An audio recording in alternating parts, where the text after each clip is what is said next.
Hello everyone, this is 100 day challenge for 100 tricks and today is day number 41। तो यहाँ पे trick number 41 मैं आपके लिए लेके आ चुका हूँ। Most expected questions surface chemistry chapter से कौन कौन से पूछे जाते हैं 10 साल प्रीवियस 10 साल के पेपर्स में कौन कौन से इंपॉर्टेंट क्वेश्चंस बार बार रिपीट हुए हैं, वो सारी चीज़ें हम लोग इस वीडियो में डिस्कस करने वाले हैं। तो neat and JW point of view पूरा वीडियो बहुत इंपॉर्टेंट होने वाला है, तो पूरा वीडियो एंड तक देखिएगा।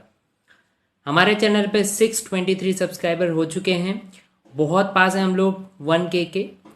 ऑलमोस्ट 377 ही बाकी है, तो जितना जल्दी हो पाए उतना जल्दी कंप्लीट करा दीजिए। हमारा टारगेट है कि बिफोर एंड ऑफ दिस में 1K हमारा कंप्लीट हो जाए, तो जितना जल्दी हो सके उतना जल्दी कीजिए और सपोर्ट कीजिए। अब हम लोग बात करते हैं क्वेश्चंस की। तो कैसे क्वेश्चंस पूछे जाते हैं, 2019 का क्वेश्चन है सरफेस केमिस्ट्री से। देखते हैं कैसे हमको इनको टैकल करना है। Which mixture of the solution will lead to formation of negative charge colloidal, जहाँ पे बोला गया कौन सा नेगेटिव चार्ज कोलोइडल पार्टिकल है आपका, डेट इज AgI माइनस। ठीक है, तो ये क्या है आपका AgI माइनस। सोल आपको बनाना है वो भी नेगेटिव चार्ज पार्टिकल के थ्रू। तो कौन सा मिक्सचर परफेक्ट रहेगा। यहाँ पे दो टाइप के दिए गए हैं, देख लीजिए। यहाँ पे AgNO3 दिया गया है and potassium iodate that is KI दिया गया है। इन दोनों का मिक्सचर दिया गया है और आपको बताना है कि कैसे सॉल्यूशंस होंगे इसके। तो अगर हम लोग ओवरव्यू लेते हैं इस पूरे चीज़ों का, तो ऐसा होगा कि AgNO3 आपको दिया गया है एंड KI आप उसके अंदर ऐड कर रहे हो, तो रिएक्शन क्या निकलेगा देखते हैं। यहाँ पे क्या होगा, K जो है वो NO3 के साथ कंबाइन हो जाएगा और KNO3 जो है वो सॉल्युबल फॉर्म में अलग हो जाएगा, मतलब सॉल्यूशन फॉर्म में सॉल्युबल हो जाएगा। उसके अंदर बचेगा क्या आपके पास, डेट इज AgI, वो PPT फॉर्म में अलग हो जाएगा, जिसको हम बोल रहे हैं यहाँ पे कोलॉइड्स। ये चीज़ आपको क्लियर हो गया, ठीक है। अब कोलॉइड्स जो है वो नॉर्मल कंडीशंस में क्या होंगे, देखिए ध्यान से। अगर मैं बात करता हूँ AgI जो हमारा कोलॉइड बना है, एक AgI दूसरा AgI तीसरा AgI, ऐसे साथ साथ में सारे AgI एक साथ आ जाएंगे, ठीक है। तो ये नॉर्मल कंडीशंस थी जो कोलॉइड बना रहे हैं, क्योंकि AgI के बहुत सारे ड्रॉपलेट्स ऐसे बन जाएंगे, समझ गए ये चीज़ आप, PPTs बन जाएंगे। अगर मैं बात करता हूँ एक्सेस ऑफ KI आप डालते गए, फिर भी आप KI उसके अंदर ऐड करते गए, तो क्या होगा। अब समझिए, इसमें से हम एक कोलोइडल पार्टिकल लेते हैं AgI का, इसके अंदर आपने KI बहुत ज़्यादा डाल दिया है, तो क्या हो जाएगा, इसमें से जो I पार्ट है, I नेगेटिव, वो चारों तरफ जाके फैल जाएगा। ठीक है, ये चीज़ समझ में आ रहा है आपको।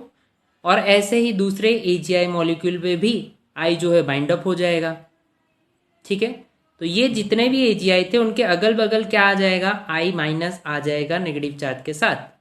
अब I जो है वो दोनों नेगेटिव एक दूसरे पे रिपेल करेंगे, और एक दूसरे पे रिपेल करेंगे तो सिंपल सा लॉजिक है कि क्या होगा, ये फॉर्मेशन हमें अलग ही मिलेगा, कभी भी ये लोग कंबाइन नहीं होंगे एक दूसरे के साथ। यहाँ पे हमें क्या बन के मिल रहा है, देखिए ध्यान से, AgI मिल रहा है और साथ में नेगेटिव चार्ज मिल रहा है। कब मिल रहा है, जब आप एक्सेस KI डाल रही हो। ये ट्रिक नहीं है, ये जस्ट बेसिक मैं क्लियर कर रहा हूँ आपका। तो ये चीज़ यहाँ से पता चला, जब एक्सेस KI हम लोग ऐड करेंगे AgNO3 में, तो जाके हम नेगेटिव चार्ज कोलोइडल बना सकते हैं, ठीक है। अब यहाँ पे एक फॉर्मूला है, ध्यान से देख लीजिए, डेट इज मोलरिटी है, तो शायद आपको पता होगा N/V। अगर मैं N के लिए लेता हूँ तो M/V हो जाता है। इसके हिसाब से अगर हम लोग कैलकुलेट करते हैं तो ये हमारा V रहा, ये M है। अगर इसको कैलकुलेट करते हैं तो आपका 50 मिली मोल्स मिलेगा, समझ गए। तो 50 मिली मोल्स ऑफ AgNO3 है। ऐसे ही यहाँ पे देखिए 1.5 इंटू 50 कितना होगा, 75 मिली मोल्स ऑफ KI है। तो डिफरेंस कितना है, देखिए यहाँ पे 50 ये था AgNO3 और KI, ज़्यादा KI कितना है आपके पास, सिर्फ 25 है। फर्स्ट वाले में कितना है आपके पास, 25 है। नेक्स्ट अगर मैं बात करता हूँ, ध्यान से देखिए, 50 AgNO3 और इसको मैं 2 से मल्टीप्लाई करूंगा तो आपके पास कितना बन जाएगा, 100। तो कितना है आपके पास, ये 100 है KI, ये 50 है। डिफरेंस कितना हुआ सेकंड में आपके पास, 50 का डिफरेंस हुआ। थर्ड की बात करते हैं अगर हम लोग, तो 50 इंटू 2 होगा तो कितना हो जाएगा आपके पास, 100 मिलीमोल्स ऑफ AgNO3 है। एंड 50 इंटू 1.5 मतलब 75 मोल्स ऑफ KI है। अभी हमने एक जस्ट देख के आए कि KI एक्सेस होना चाहिए, यहाँ पे KI जो है 75 है, ये 100 है, तो ये ऑप्शन तो गलत हो जाता है, समझ गए ये चीज़।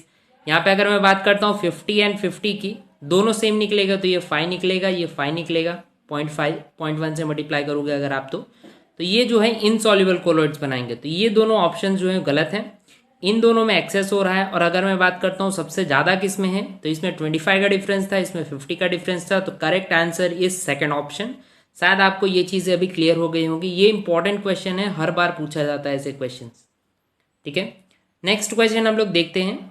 On which of the following properties does the coagulating power of an ion depends. ठीक है, तो कॉलिगेटिंग पावर जो है किसके ऊपर डिपेंड करता है, वो चीज़ पूछा गया है। 2018 में ये क्वेश्चन पूछा गया था।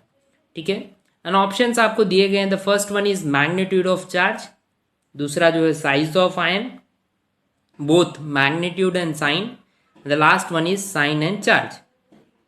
ठीक है, तो इसको आंसर्स के लिए हम थोड़ा डिफाइन करते हैं। आप ऐसा सोचिए कि आपके पास सॉल्यूशन है, ठीक है, पॉजिटिव चार्ज वाले सॉल्यूशन से हम ऐसा सोच लेते हैं। ठीक है, अब ये एक दूसरे के अंदर रिपेल कर रहे हैं। अब रिपेल अगर कर रहे हैं तो आप क्या करोगे, इसके अंदर नेगेटिव चार्ज के इलेक्ट्रोलाइट्स डालोगे। नेगेटिव चार्ज के इलेक्ट्रोलाइट्स डालोगे तो नेगेटिव चार्ज के इलेक्ट्रोलाइट्स क्या करेंगे, या नेगेटिव चार्ज इलेक्ट्रोलाइट्स मतलब Cl माइनस आप समझ लीजिए, और ये आपके पास Na था। समझ गए ये चीज़, तो वो जाके सरफेस पे उनके बाउंड अप हो जाएगा। और जब प्लस माइनस बाउंड हो गए एक दूसरे के साथ, तो आपका जो बनेगा वो क्या रहेगा, न्यूट्रल रहेगा, ना पॉजिटिव रहेगा ना नेगेटिव रहेगा। समझ में, और वो जो न्यूट्रल होता है तो वो अलग मिलता है, और इसी को हम बोलते हैं कोएगुलेशन। मतलब आप सोचिए कोई पार्टिकल पॉजिटिव था, उसके साथ आप नेगेटिव इलेक्ट्रोलाइट्स डाल दिए, न्यूट्रल बना, न्यूट्रल्स बने तो वो कोएगुलेशन फॉर्म करते हैं। ये सिंपल सा प्रोसेस होता है। समझ गए ये चीज़। अब हार्डिट्स रूल क्या बोलता है वो चीज़ ध्यान से देखिएगा। जितना ज़्यादा चार्ज बढ़ेगा उतना ज़्यादा कोलिगेटिंग पावर बढ़ेगा। समझ गए ये चीज़। यहाँ पे जितना ज़्यादा चार्ज बढ़ेगा उतना कोलिगेटिंग पावर बढ़ेगा। एक एग्जांपल देखते हैं। Al+3 है, Mg+2 है एंड Na+ है। ठीक है, तो यहाँ पे चार्ज किसके पास सबसे ज़्यादा है, ध्यान से देखिएगा। तो Al के पास चार्ज जो है +3 ज़्यादा है, तो सबसे ज़्यादा कोलिगेटिंग पावर इसके पास है, देन इसके पास, देन इसके पास। यही चीज़ अगर मैं बात करता हूँ PO4-3, SO4-2 एंड Cl-, किसके पास चार्ज सबसे ज़्यादा है, यहाँ पे -3 के पास सबसे ज़्यादा चार्ज है, तो इसकी कोलिगेटिंग पावर सबसे ज़्यादा होगी। समझ गए। ऐसे एग्जाम्पल्स क्वेश्चंस पूछे जाते हैं आपको एग्जाम में। मतलब किसके ऊपर डिपेंड कर रहा है वो, तो एक तो हो गया साइन जिसको हम बोलते हैं चार्ज, और दूसरा मैग्नीट्यूड। कौन सा मैग्नीट्यूड है, प्लस है माइनस है, नंबरिंग बढ़ रही है क्या, एंड ऑल। तो दो चीज़ों पर डिपेंड करता है, the first both magnitude and sign of the charge. समझ गए क्वेश्चन कैसे टैकल करना है आपको। नेक्स्ट क्वेश्चन हम लोग देखते हैं। The coagulation value in millimoles per liter of the electrolyte used for coagulation, that is यहाँ पे coagulation किसका आपको कराना है, that is AS2S3 are given below। तो यहाँ पे ये बोला गया है कि मिलीमोल्स में आप कितना लोगे इलेक्ट्रोलाइट कि इसका कोएगुलेशन हो जाए। समझ गए। यहाँ पे 3 ऑप्शंस आपको दिए गए हैं। फर्स्ट वन इज NaCl52 दिया गया है, BaCl2 0.93 दिया गया है एंड MgSO4 दिया गया है 0.22। ठीक है, तो यहाँ पे आपको कोएगुलेटिंग वैल्यू दी गई है, ये कोएगुलेटिंग वैल्यूज हैं।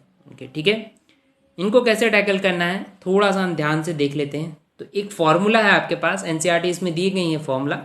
Coagulating power is inversely proportional to 1 coagulating value. मतलब कोएगुलेटिंग पावर की अगर मैं बात करता हूँ जो हमें फाइंड करने के लिए बोला गया है, तो कोएगुलेटिंग वैल्यूज़ के वो इन्वर्सली प्रोपोर्शनल होता है। अगर मैं बात करता हूँ NaCl जो 52 दिया गया है, इसका मतलब ये है कि 52 मिलीमोल्स आप डालोगे 1 लीटर में, फिर जाके आपका कोलॉइड्स बनेगा। यही चीज़ अगर मैं BaCl2 की बात करूँ तो वहाँ पे 0.5969 ही डाल दो तो आपको तुरंत मिल जाएगा मिलीमोल्स में, मतलब आपको कोलॉइड्स मिल जाएंगे। और MgSO4 की बात करो तो 0.22 में ही मिल जाता है। तो सबसे अच्छा कौन सा हुआ, MgSO4 हुआ। समझ में आया। तो third one is the best, then second one and the first one. तो यहाँ पे आंसर 3, 2, 1 होना चाहिए, that is the perfect coagulating value के लिए। समझ गए ये चीज आप। नेक्स्ट जो है क्वेश्चन ध्यान से देखिएगा। Which one of the following characteristic is associated with adsorption. ठीक है, तो यहाँ पे कुछ कैरेक्टर्स बताए गए हैं, 3 कैरेक्टर्स हैं। Gives free energy that is delta G, enthalpy दिया गया है आपको एंड एंट्रोपी दिया गया है। ये पॉजिटिव नेगेटिव में होगा, एड्सॉर्प्शन के एसोसिएशन में वो आपको बताना है। 17 एंड 18 में क्वेश्चन पूछा गया था। अब देखिए, अगर हम बात करते हैं गैस, तो गैस पार्टिकल्स जो हैं वो रैंडमली ऐसे ही हवा में उड़ते रहेंगे, नॉर्मल उड़ते रहेंगे वो, क्योंकि गैस है। ठीक है, समझ में आ रहा है। उनकी एंट्रोपी जो है डेल्टा एस क्या है, पॉजिटिव है, क्योंकि ज़्यादा है, कहीं पे भी उड़ रहे हैं, रैंडमनेस ज़्यादा है।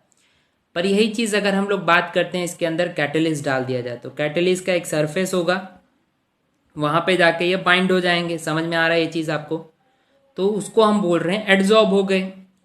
अब जब एड्जॉर्ब हो गए कैटलिस्ट पे, तो उनका जो रैंडमनेस था, जो मूव कर पा रहे थे, वो मूव नहीं कर पाएंगे अभी।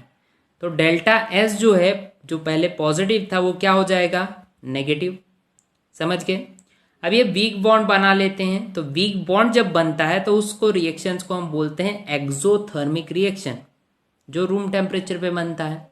अब एक्सोथर्मिक शायद आपको पता होगा, exothermic, exo word is removal of heat. Exo मतलब कोई भी चीज़ निकलता है तो उस पर साइन कौन सी आती है, नेगेटिव। तो डेल्टा एच की भी वैल्यू क्या हो गई आपकी, नेगेटिव हो गया। ये स्पॉन्टेनियस रिएक्शन है क्योंकि रूम टेम्परेचर पे हो रहा है, तो डेल्टा जी भी क्या हो गया, नेगेटिव हो गया। मतलब तीनों चीज़ नेगेटिव होते हैं कैटलिस्ट जब ऐड कर दिया जाता है उस टाइम पे, जब एड्जॉर्प्शन होता है तब। समझ गए ये चीज़ आप? तो तीनों चीज़ डेल्टा जी, डेल्टा एच और डेल्टा एस जो है वो नेगेटिव होने चाहिए फॉर एड्जॉर्प्शन। ये क्राइटेरिया आपको समझ में आ चुका होगा। ठीक है। एंड द लास्ट क्वेश्चन जो हम लोग यहाँ पे डिस्कस करने वाले हैं, fog is a colloidal solution of. तो फॉग जो है कौन सा कोलॉइडल सॉल्यूशन है, 16 एंड 18 में पूछा गया था। Solid in gas, liquid in gas, gas in gas, gas in liquid. ठीक है, तो इसका आंसर है लिक्विड इन गैस। जैसे आपको पता होगा वाटर ड्रॉपलेट्स जो होते हैं हवा में रहते हैं, उनके तरीके से आप पता कर सकते हो, फॉग उसको ही बोला जाता है, that is liquid in gas. इसको याद करने का आपको ये टेबल दिया गया होगा। ठीक है, एनसीईआरटी में टेबल दिया गया है। मैंने इसके ऊपर एक ट्रिक बनाया है, 10 सेकंड के अंदर आप कैसे ये टेबल को याद कर सकते हो। यहाँ पे आपको एक आएगा आई बटन, वहाँ पे क्लिक कर लीजिए, वो वीडियो देख लीजिए, 10 सेकंड में आप ये तुरंत याद कर लोगे और ऐसे क्वेश्चंस आप टैकल कर पाओगे तुरंत ही। यहाँ से क्या पता चलता है, फॉग मतलब क्या होता है, दैट इज सिंपल सा इतना याद रखिए, फॉग के लिए क्या होता है, सॉलिड, लिक्विड होना चाहिए, सॉलिड इसमें काउंट नहीं होता है, एंड गैस। ठीक है, दैट इज वाटर ड्रॉपलेट। तो that was all about this chapter, जो मुझे यहाँ पे समझाना था आपको। अगर आपको हैंड रिटन नोट्स चाहिए, डेली क्वेश्चंस से अपडेटेड रहना है केमिस्ट्री के, नीट एंड जेडबलई के लिए, और भी बहुत सारी चीज़ें अवेलेबल मैं करा रहा हूँ, जो गेट अ रिएक्शन आपको टेलीग्राम चैनल पे मिल जाएगा। तो वहाँ पे जाइए और उसको हमें ज्वाइन कर लीजिए, लिंक डिस्क्रिप्शन में मिल जाएगी, या आप जाके वहाँ पे सर्च कर सकते हो गेट अ रिएक्शन, आप वहाँ पे डायरेक्टली ज्वाइन कर सकते हो। Don't forget to subscribe our channel. हम बहुत करीब हैं 1K के, तो जितना जल्दी हो चाहे उतना जल्दी सब्सक्राइब कर लीजिए और अपने दोस्तों से भी कराइए। Thank you so much.